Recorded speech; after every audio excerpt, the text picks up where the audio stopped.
Welcome to Real Estate Success DFW, the podcast where top producing agents from Dallas-Fort Worth come together to share their stories and strategies behind their success. I'm Shaune Corbett, your host, and with over 300 million sold in the local real estate market and the honor of being best of D multiple times, I know what it takes to make it in this market. Each episode, we're going to dive into the world of real estate, learning from the very best in the industry. If you're ready to level up your game, you're in the right place. Let's get started.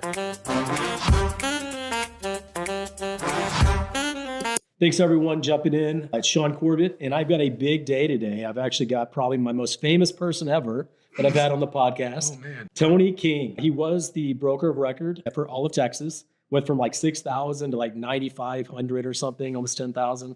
Big growth there. And obviously EXP saw the potential in him and they promoted him. And he went from director of growth. Now he's vice president of growth. Now he's one of the top dogs at EXP. I don't know about that either. And I love it. I love it. He said he would give me a few moments today. So we're going to sit down and kind of talk a little bit about Tony King, a little about where he's come from, and then very good at real estate. He understands residential real estate. He understands what agents are out there looking for and things that have value to them. And I want to have him kind of like grow or help us kind of talk through some of those things. Yeah. So Tony, welcome on, man. Shaune, brother, thank you for having me. It's an honor. It's a pleasure to be in this fancy studio you got here, man. I didn't know this was here. You super fancy. I mean, I really enjoy it. That's Cherry Creek Mortgage. I'll give them a shout out. They're the ones that offer the facility and allow us to kind of come in here and do these type of things. So very excited to be able to use it again. So Tony, you've been in real estate how long? How many years?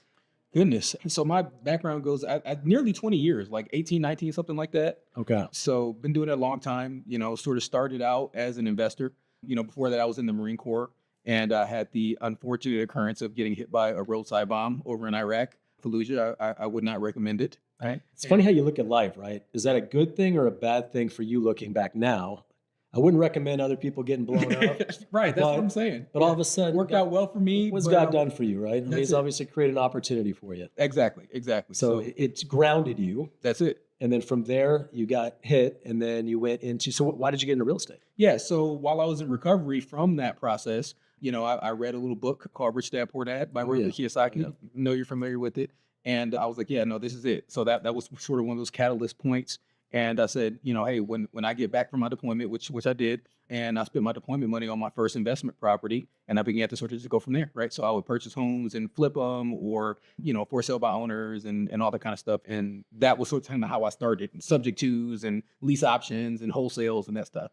And as I began to pick up some traction with that, my friends and family would sort of lean on me and say, hey, Tony, help us negotiate this deal. How much you think this house is worth, right? That kind of stuff. And I was like, man, if I had a real estate license, I could help out my friends and family and maybe pick up a paycheck on the side, right, for helping them, give them some advice. Plus, I could save money on commission because who wants to pay agent commissions, right? When if you're the owner, I was like, yeah, exactly. So I was like, man, I'm gonna get my license, and that's sort of how I started. What area? Was it here in Dallas-Fort Worth? No. So that was up in Northern Ohio, Michigan, Southern Michigan area was where I sort of started my investment career.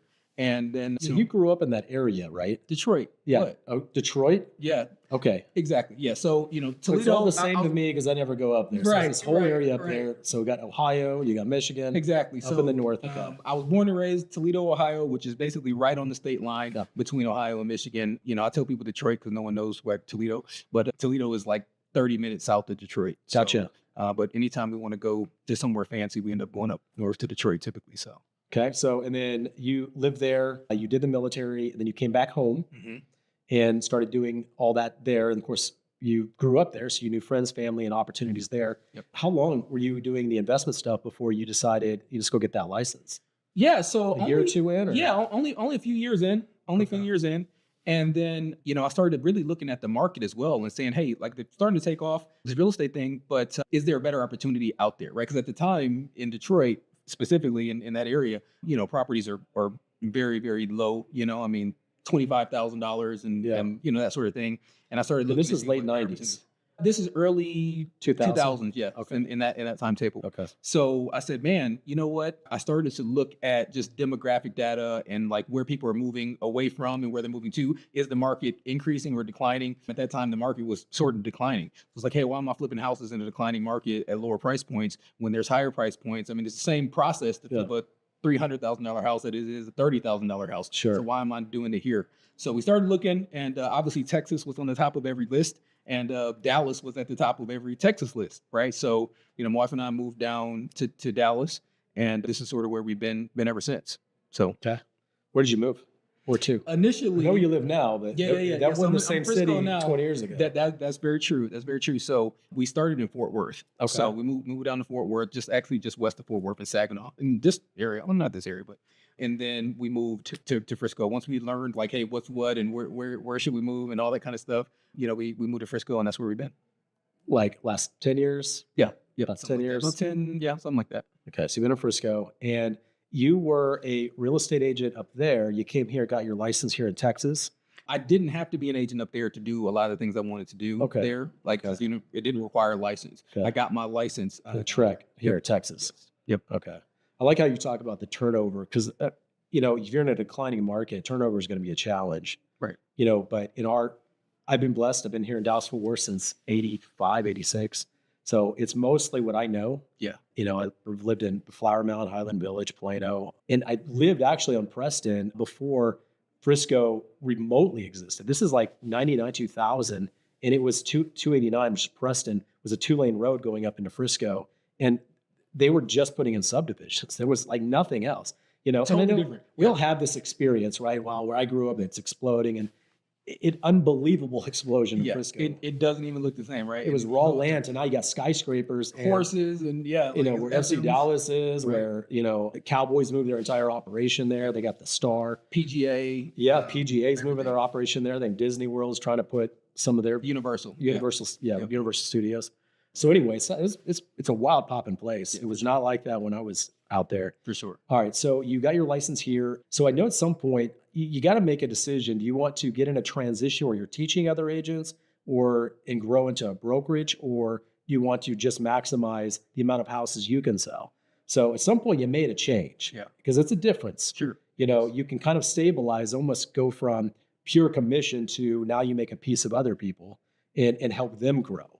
Right. So how did you get into that transition? Yeah. So it's an interesting story, I guess, with that. So, when I first got here and I got, my license, and I quickly became the number one agent at that small sort of boutique brokers. When I first got down here, I sort of flipped 2 houses, I think, and, made some decent money on those flips.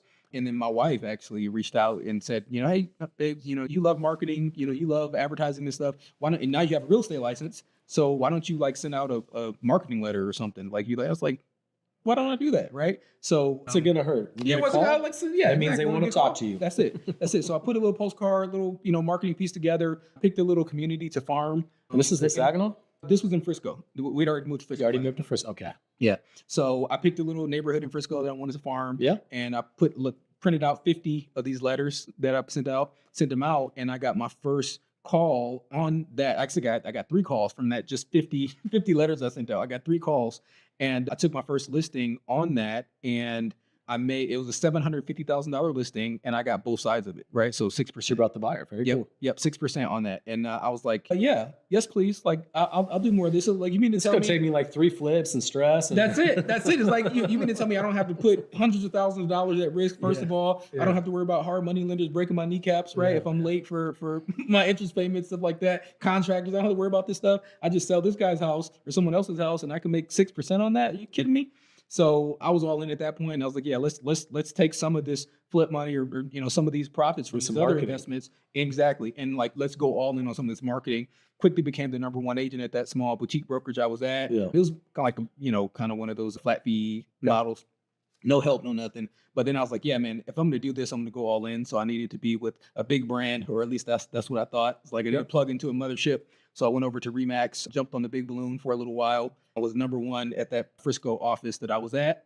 But I sort of hit the ceiling, right? Because at that point, I got to the point I was doing, 50, 60 deals myself. Nice. Right. So no, it's not nice. It's a lot of work. Yeah, exactly. That was the thing. I'll say this, Tony. It depends on how you build a scalable business. That's my point. Most people don't. That's my point. They do the work and they run around like crazy to manage this. Yep. I totally get that. And you get the ups and the downs. Well, and that's the thing. And you get the ups and the downs, right? Because, when you're running around like crazy, closing 10 deals in a month, you don't have time to really work on the marketing piece the responding and the follow-ups and all that stuff. So then it's feast and famine.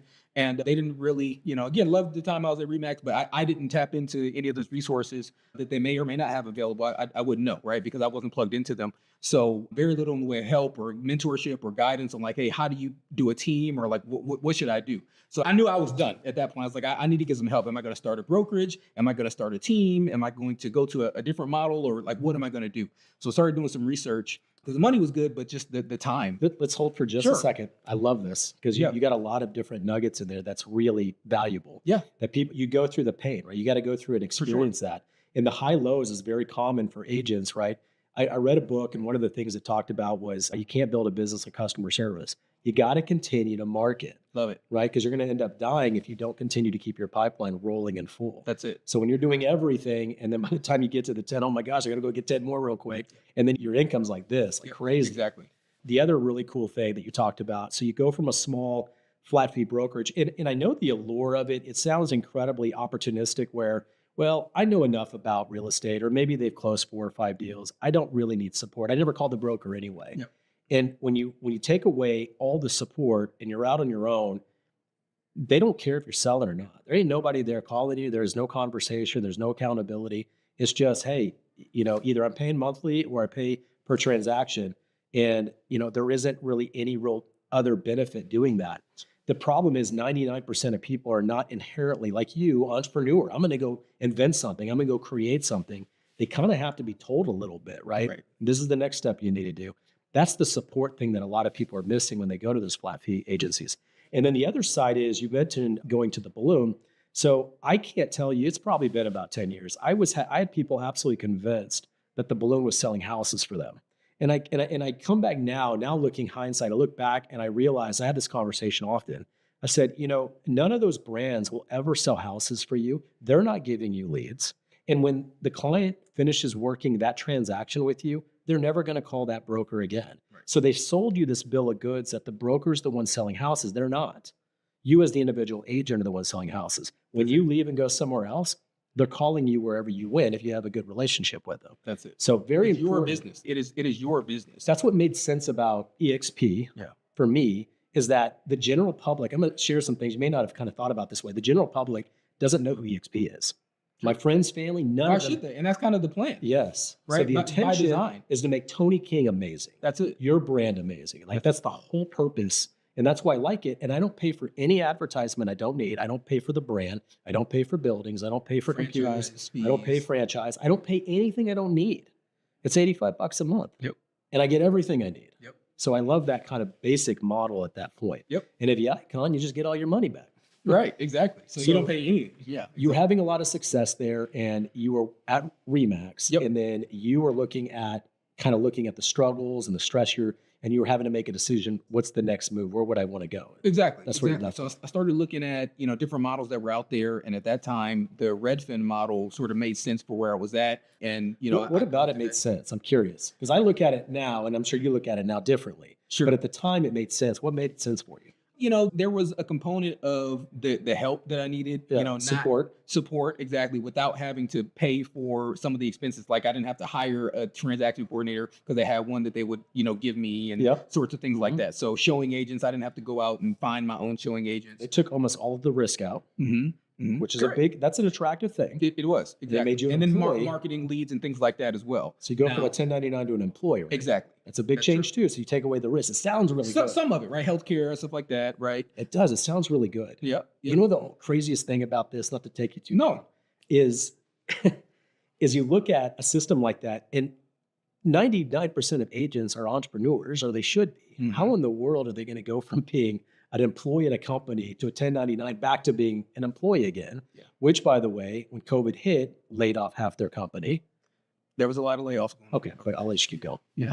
From there, I said, hey, I think this model might make sense for me in this next season. And I'm going to. And at that time, they brought me on board as the listing agent. I say the because there was only one listing agent for the whole region of DFW. Cool. So the guy that they had, who now has come to join me at EXP, but the guy they had that was running that whole market, he was doing about 100 deals a year. And then he was going off to California because like, I'm going to do 100 deals a year. I'm going to do it in California and make more money. So I sort of took over the DFW market from him. Which the average Redfin agent sells a lot more real estate than the average agent in general. Agreed. Because of that system. Yes. So, and that was my goal coming in. I was like, man, if he did 100, I want to do more than 100 my first year. And that was my goal, right? And I hit that goal. So I got, I think, 112. I did about 112 transactions my first year, full year with Redfin. And, again, the money's great. However, there's flaws in every model, right? Sure. Except one. No, I'm kidding. But there's flaws in that model. One of them is like you have to close. The reason why, by the way, they do so many transactions because you have to, right? Because like 90% of the commission goes to Redfin-ish, right? So when you're paying a kind of crazy split, at least at that time, I think they've changed maybe the model since then, but the split was sort of outrageous. So you have to do a lot of transactions in order to sort of make a good income there. So that was sort of the reason behind that. So, and I'm getting to your question, right? Your question is like, how do you transition from selling a ton of houses to then, running management, right? Exactly. So because of the success, I ultimately ended up being the number one agent at the whole company, at all of Redfin. So at one point I was the number one guy, and they said, well, hey, I wonder if he can duplicate this success. All right. So I was one of the first team managers, and they were like, hey, we need to like try this team model out. We'll put you as a team manager and see if you can duplicate this success amongst the rest of the agents in this area. So when they first kind of brought me in, I had about 6 agents that they put under me. And then I grew that team from about 6 agents to 16 agents in about 6 months' time, right? And they were one of the top teams out of the whole company during the new team model. So they were like, wow, like this guy's freaking crushing it. And then they were like, hey, do a team model at Redfin? It's employee-based model, but you have a team of 2 or 3 support each other kind of thing. Yeah, like and kind of your pods and listings. partnerships and that sort of thing. So at Redfin, at least at the time, don't know now, I haven't been tracking, but they have buyers agents and sellers agents. So they're separate. Like one agent just focuses on buyers. Yeah. They have buyers agents, sellers agents, and associate agents, which are like your showing agents, open house That are agents, not like that. Redfin. Right. Well, Like, I could sign up those for are that, 1099. right? No, that's separate. So there's another program called the Redfin Partner Program, right? So there's the buyer's agents, the seller's agents, and then there's the associate agents, which are like the showing agents and hosting open houses, stuff like that. Gotcha. Then you have the partner program, which is like where they refer leads out. So buyer agents are writing contracts, working like buyer agents. Associates are doing intermediary work before it's like an upgrade. Or you move from associate up to... Well, those are 1099. So the 1099s. Yeah, those Gotcha. are 1099s, So but they get paid per event, right? So like you go show a house, you get $50, Yes. right? You host an open house, you get $100, right? So that's kind of a contract. I kind of like all that, actually. I mean, there's some things about it I kind of like the way they structure. You're losing relationship opportunities. But you can't sell and you can't sell. Right. But like there are people that just they just want to do real estate activities, but they don't really want to work buyers and sellers. They don't want to negotiate. It's strange to get a license to go through all that. But there are people that just like, they're a retirement age. You're like, I just want to show houses. Yeah, sometimes. And there's other models like with EXP, and that's sort of where like our by referral only program comes from, right? So we have a referral program where if you want to just sort of stash your license, sort of do putt things, Yes. Around. It's a reduced monthly deal. You don't get stock.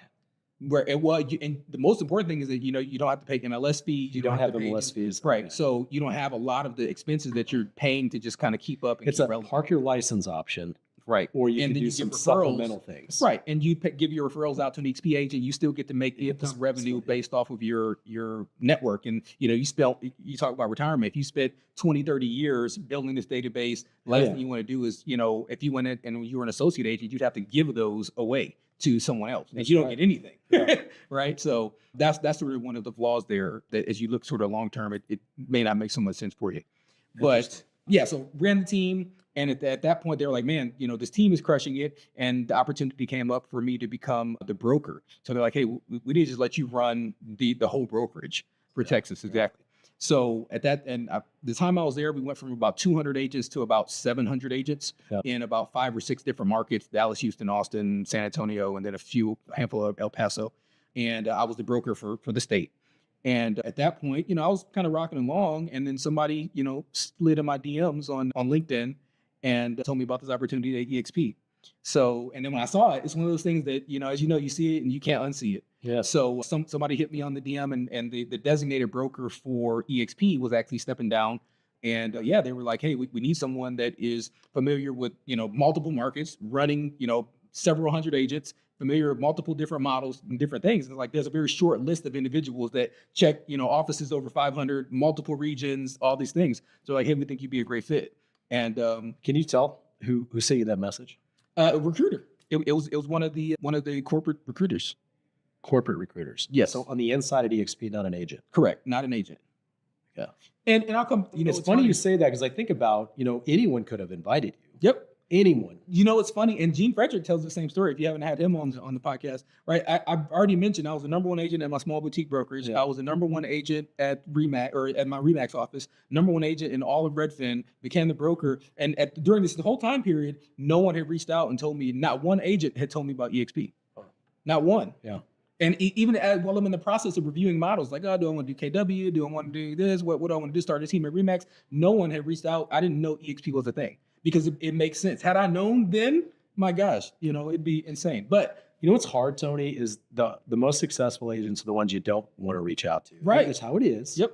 But they're the ones that understand it the fastest. That's it. And that's what Gene said. Like with Gene, it clicks so fast. Like, that's why, not to say I was great or anything, but I had my own brokerage for 10 years. And I saw this, I'm like, wait a minute, get rid of all my liability, still run my same brand, my team, because EXP is not interested in growing EXP brand. Right. They want to grow my brand. That's it. Platform for you. And I can just continue to add agents that pay on levels, which my company, I couldn't pay on levels. Right.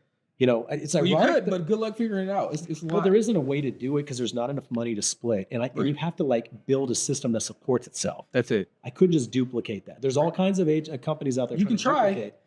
But it's really hard to have it support itself is the problem. That's it. And when you say support itself, then you end up with the debt and the liability and the unsustainability. Like, hey, this is not going to work. Like, look down the road, a lot of these things are not going to work. I mean, you don't have to be super businessman Elon Musk or something to look down the road and see that this is not going to be great long term.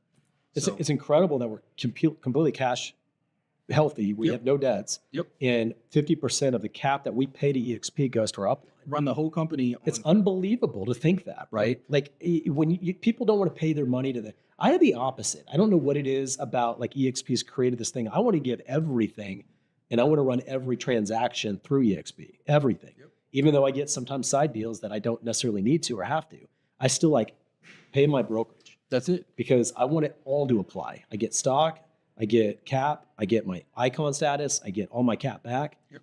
Give it to them.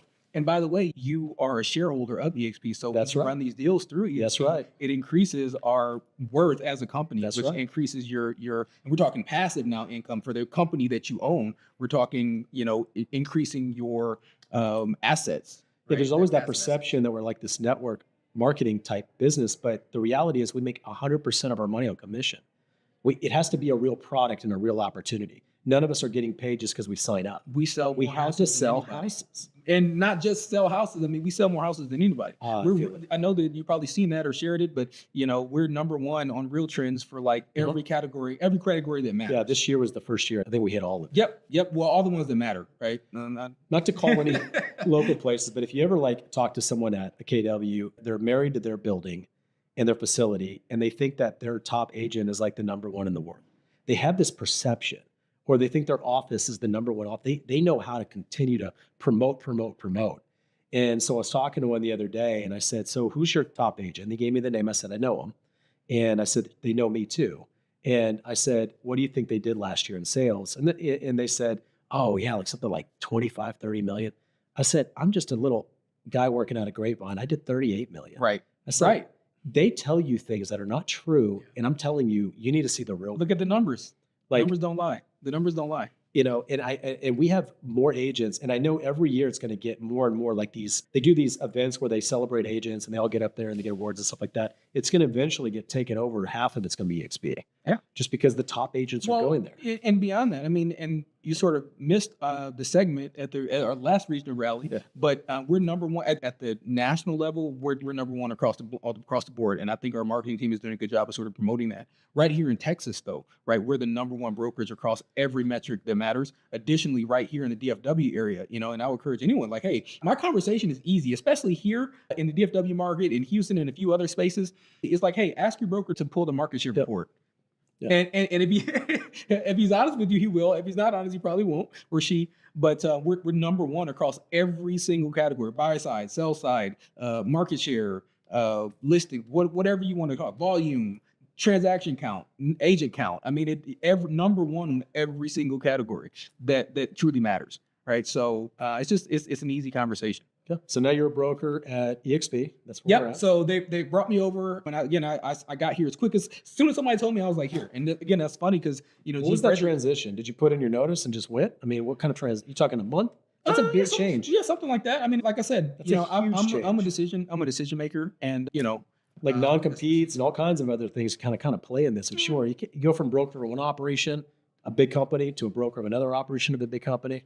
Any of that slow you down? You just no. We just I was pretty good on negotiating terms on the way in, and like when I was there, they're not going to owe you forever. Yeah, exactly. So it was amicable on the way. I'm grateful for the time that I spent there, and that, by the way, when I became a team manager over there, that's really what sort of sparked that. To answer your question, I had an agent that was a struggling agent when I took over as a TM, and I took her from being a struggling agent that was doing 2 or 3 deals a month, right? So that's sort of below the bar of what the expectation is. Yeah. And I took her from there to being the number one agent at that brokerage under my leadership, right? And when she got to stand up on stage and said, I'm here because of Tony King and because he helped me, like that was the second sort of shift moment, right? Where I was like, I'm done selling houses. Like this is what I want to dedicate the rest of my life and my career to. That's what gives you energy. That's what gets me up in the morning. Exactly. Because I reached the point, honestly, when I took over the team manager role, where I felt like the guy on those old donut commercials. I don't know if you remember the Dunkin' Donuts commercials back in the day,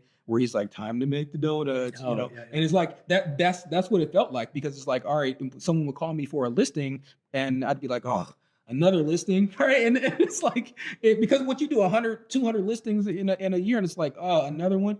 And that's sort of how I was feeling. Yeah. And, that having an agent, teaching an agent and having them go from, 2 deals a month to 20 deals a month and saying, hey, I did this because of what I learned from Tony. That was an all-inspiring sort of experience for me. I was like, yeah, that's what I want to do. And that never ends, right? So it's something that I can do. And their only limit is how many agents are out there that I can help take their business from where it is now to where they want it to be, and how I can help them sort of fill that gap. So that's the high I've been on ever since that agent was on stage and said that. I was like, yeah, no, this is what I'm going to do. This is my thing now. So then it became, how many agents can I help? And when the EXP opportunity came along, it's like, man, you're going to let me have the opportunity to help 6,000 agents. Yeah. And then we grew that 6,000 to 10,000 almost. Yeah. And at that point, our C-suite was like, yeah, there's something special in Texas. We want you to just focus on the growth piece in Texas. So what does that mean? Like, director of growth is where your next promotion from broker of Texas, you went to director of growth for EXP. What is director of growth? Yeah, so do they even give you a job description, or you have to make it up? It's growth, right? So continue to grow Texas, period. I mean, that sort of was the role, and that's anything from productivity per agent to also just the total agent count. Those are sort of the 2 key metrics that we're looking at, is total agent count and then productivity per agent. And then, the volume and all that kind of stuff comes with it, transaction count. Why do that? Why not just keep you as the broker and continue to grow as it is?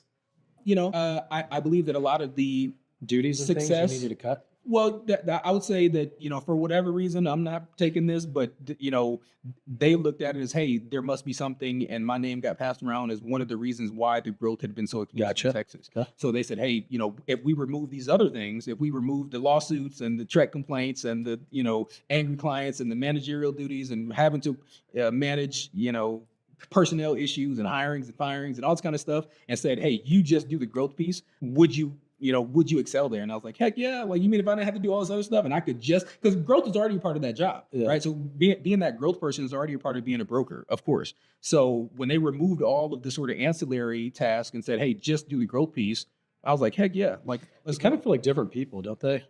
Like someone that's promoting and marketing and growing the business versus someone that's doing the actual broker duties of And You we're know- this big, you're going to have a lot of broker duties. Yes. Lots of complaints and things to work through. Well, and I think that that's a misconception, or at least that is the case, but it should not be the case. And that was something that I think that our C-suites, the Michael Valdez's, and they saw unique, I think, in me, was that I look at those as one and the same, right? Because the reality is, I heard it this way from one of my directors just yesterday, that the growth department and the sort of growth job, that's dating, and then the operations department is the marriage, right?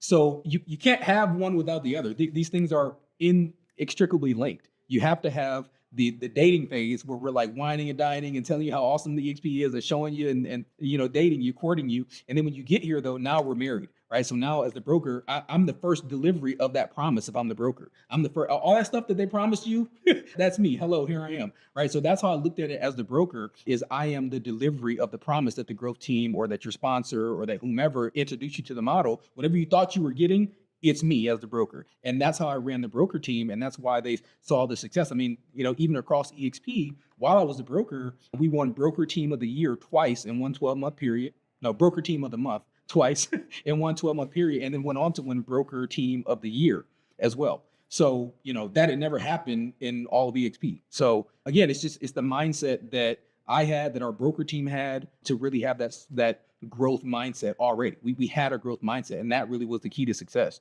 And that's ultimately why it's grown, is number one state for growth. So then when it came time to promote someone, they were like, hey, who would you promote besides, the number one state for growth, right? Sure. So that sort of was the thought process there, at least I think. Bring Michael on and ask him. I don't know. Well, and being an agent in this state, and with you being the broker, I mean, you have the personality, you have the charisma, you have a lot of good qualities, and people trust you. I mean, you certainly have a lot of those You're so things. sweet, Shaune. We actually did meet a couple times before, even the last few things, because you'd come up here. Well, I guess you were already here. I always assume that it's like Austin or something. I thought Everybody thinks I'm from somewhere else. It's funny. Like I'm in Austin. They're like, oh, I thought you were in Houston. Well, Everybody it's thinks because Texas is the greatest country in the U.S. That's it, right? that's So it. we have like different parts of our country here in Texas. Yeah. So I always think you're like kind of like some. I don't know why. I was thinking you were from Austin. You like drove in just to go to one of our meetings. Like, oh, great! I get to say hi to him. Hey, listen, if that makes people show up and hold me in high regard, I'll take it. Like, fine. Well, you'll have to come out and do one of our trainings again. Yep, I'll drive all the way up.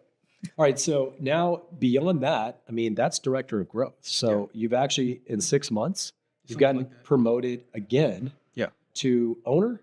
No. Yes, you are too, though. We're all owners. That's right. We're That's all it. owners I at love EXP. So you promoted to would you say vice president of growth? Yeah. So I like where you're headed, though. You started with C. Yeah. Get this. so what does that mean? What's the difference? Does that mean you're over a bigger area? Correct. So now. So director of growth was Texas or kind of Correct. a region? Correct. Texas. Okay. Correct. There are regional directors too, but I was, Texas is its own region, right? With 10,000 agents, that's like 10%. Yeah, it's 10% of the EXP. yeah, I know. So like that, it's its own region, and I was the director for that. And now we've done sort of a restructuring on the growth team, and we've done some promotions, and we've moved some people around, and so now I am the vice president of growth, and my chief geographical areas are Texas, Florida, California, Georgia. Sorry, this is pretty new, right? So this is Georgia, North Carolina, also Tennessee, and Kentucky, and then sort of the Gulf Coast region as well. We're sort of talking about doing some horse trading there, but ultimately, almost like half, maybe a little bit more than half of the company is sort of under my purview for growth. Yeah. It's a lot to take It's on. a lot, but it's not just me. So I've got a ton of help. I've got a ton of. They have a team that you're Correct. So we have state directors now in at least the larger states, and regional directors. So right now we have a posting for a job title in Florida. I'm looking for a Florida director because the previous Florida director got promoted. Now he is global director of growth because he's fluent in Spanish and like 10 other languages. He's the man, Felix. So now he's gone on to be the global director of growth, or global VP of growth. I'm sorry. And now I'm looking for a backfill for him. So I need a Texas guy. That means he does growth outside of the U.S. Correct. Okay. What is Valdez? What's his role in all this? Yeah, so he's the chief growth officer. So all the growth. Everybody reports to him. Everybody reports to him. Exactly. Yep. Okay. And he's And then I've got- second to Glenn. Correct. Okay. Correct. Well, now Leo. Well, Leo, right? Yeah, because Leo is now the new CEO. Yes, That's right. That was a big change too. that is a lot of. I love this. exciting times. It is exciting. Yeah. Like, So we also brought over. to Glenn, just it hasn't really been stale. There's only been Jason's always been there and Glenn. Mm-hmm. But outside of that, we've kind of moved through some different people, and there's a lot of great promotion opportunities and stuff. I'm always positive. I feel very good about where EXP is. Listen, I can tell you, because I'm sort of behind the scenes now, and especially at this level, this C-suite that we have, I'm excited about the future. It is going to be an incredible ride. We have Brian Ellington, who's our chief learning officer. He effectively built the entire platform that, for that so-called education company that's out there. He pretty much built that. And now he's come here and they've given him, Glenn at the time gave him a clean slate, said do what needs to be done here. Create a system that is going to be bar none, that is going to be the most incredible training, coaching, mentoring model that exists in the real estate industry. That was his charge, and he's off to an incredible start. We actually just launched yesterday the Elevate coaching platform. So that it is incredible. We've got Levi Lassick, we've got Nolly Williams, we've got who else is in Texas? I think there's one other Texas person in there, Dan Beer. I mean, just when I say the best of the best, in their coaching platforms on the EXP platform it's incredible. So it's one of those understated things we used to have is that people would have like the best guy over in Plano come teach him at their office. Right.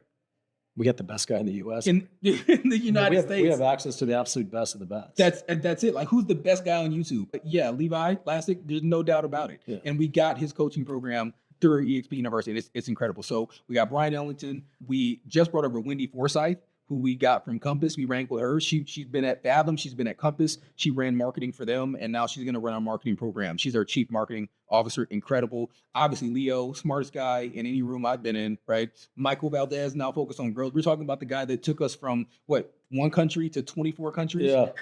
Right? Within like a year. Has he been here the entire time since we started building in all the countries? Well, yeah, exactly. Yep. Oh, so I think he might have been in Canada or something, but like in like a 12, 15-month period. Our model here in the U.S., because other countries do not do real estate the way we do real estate. To him to go in and boom, boom, boom, 24 countries like that. Like, you know what I mean? So when you talk about someone that has a growth minded, Michael is the most incredible leader that I've ever had access to, put it that way. So, we've got him, chief growth officer, obviously Leo coming in as CEO, sort of as running the ship, even Patrick, our chief operations officer. I mean, our C-suite is poised to crush this thing. And I'm super, super excited about it. Got me thinking maybe I need to apply for a corporate. Go ahead, man. Yeah, listen, we're going places. I hear we're going places. Because I really have no interest in being a broker. Yeah, I did that for 10 years as my own, and I just doing that position. But I know sometimes it's an opportunity to gain other future opportunities. That's it. And I skipped that portion of the story, but yeah, I started my own brokerage for about 6 months, and then I was like, yeah, this ain't it. This ain't it. So yeah, it's not worth it. So what do you think would be something you'd want to share maybe with agents that are looking at EXP? What would be something for you? Because you've looked at and worked at a lot of the competitors. You've done your own model and you came here. Why did you make that move from a Redfin employee-based top producer running the state, about as good of a position you can get, and then you came straight over to EXP? There was no hesitation in it. The reality is EXP is the most agent-centric company that I've ever heard of or been a part of. I mean, it is every day we wake up as the executive team, we wake up and ask ourselves, how can we make agents' lives better? How can we put more money in agents' pockets today? Right. And that's the answer that we go to work solving in every day that we possibly can. So that is our value proposition that no one else has. And with the track record to say we've been doing it, we are the number one brokerage. We have more sales, more transactions, number one across all these different categories, because that is the singular focus of our company, is support agents. We are agent success obsessed. Wake up in the morning, how can I help Shaune grow? Wake up in the morning, how can I help Amy grow? How can I help this person grow? And that's all we're looking to do.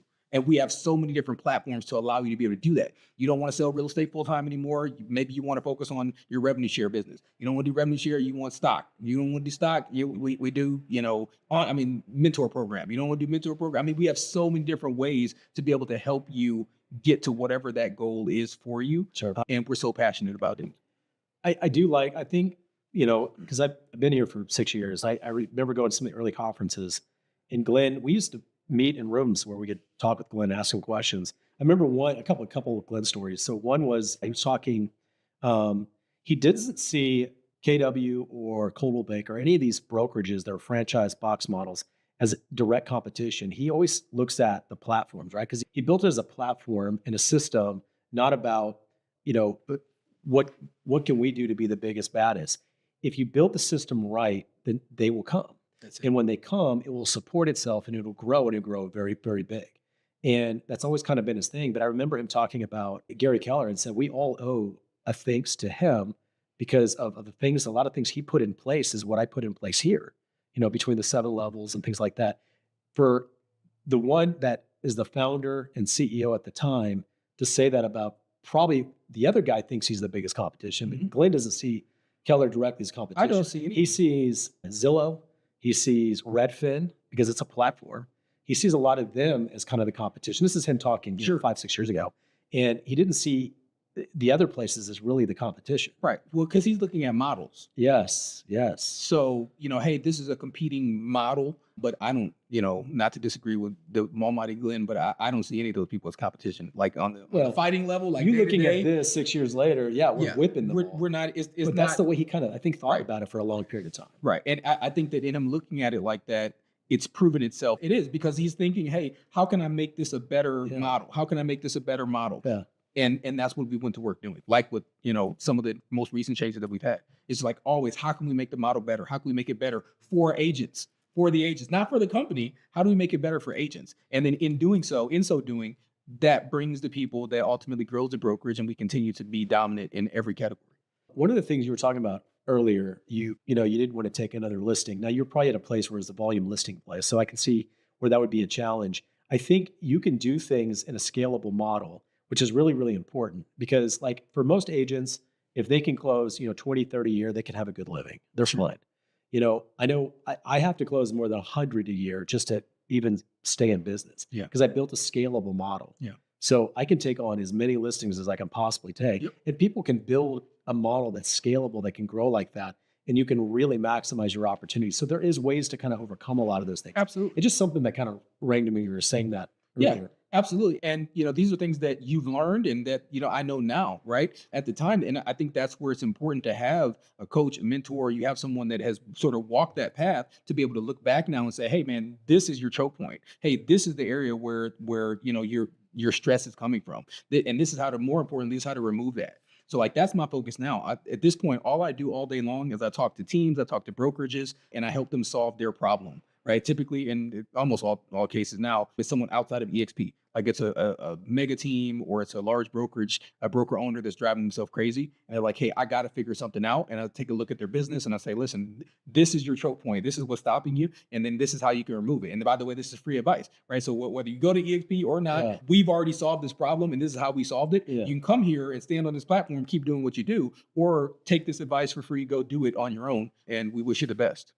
So is that an opportunity for agents that are communicating with small brokerages? And I say small, boutique offices, maybe they're 10 to 50.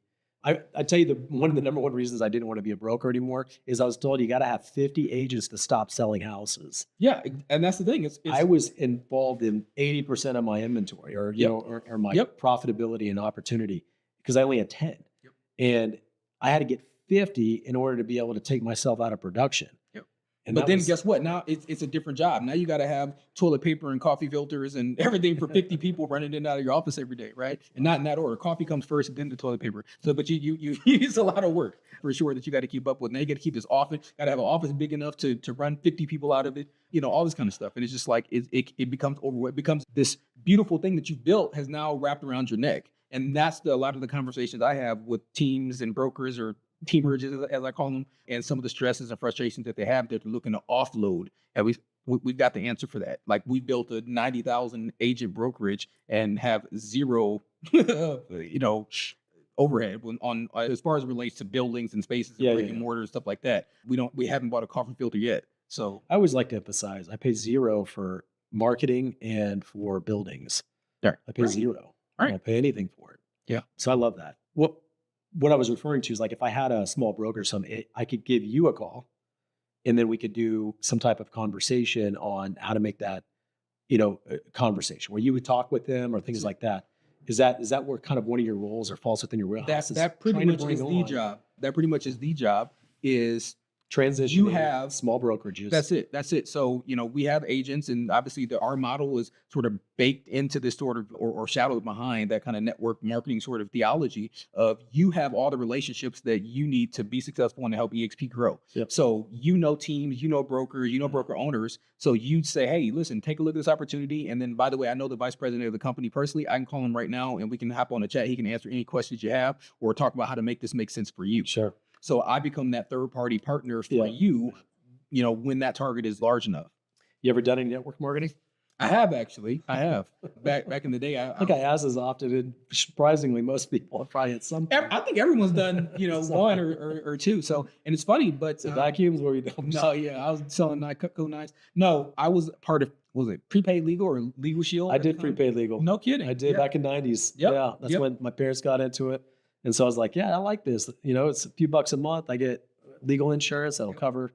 In case anything happens, things like that. So, and with that model, I hit ED, which is the executive director. I hit that. I think they started out of Oklahoma. Yep. Yeah, right in the road. See, we go way back. We do. So Brian Carruthers, actually, I don't know if he was in it when you were. Was he in it when you were in it? No idea. This is 20 plus years ago. Yeah. So Brian Carruthers actually went on to become the number one agent, their number one guy. Probably selling to businesses. He personally recruited over 5,000 people to that model. But get this though. So he actually at one point was, I believe, he says that he was the largest shareholder of EXP at one point, right? Because he got the model. Yeah. And we've had him since. Like he came to one of our mastermind events and spoke to some of our top agents in our leadership, as well as some of our alphas and betas. And I've had him on my podcast a few times as well. And that system that he lays out in his book is called Building an Empire. Yeah. And talks about how he personally recruited over 5,000 people.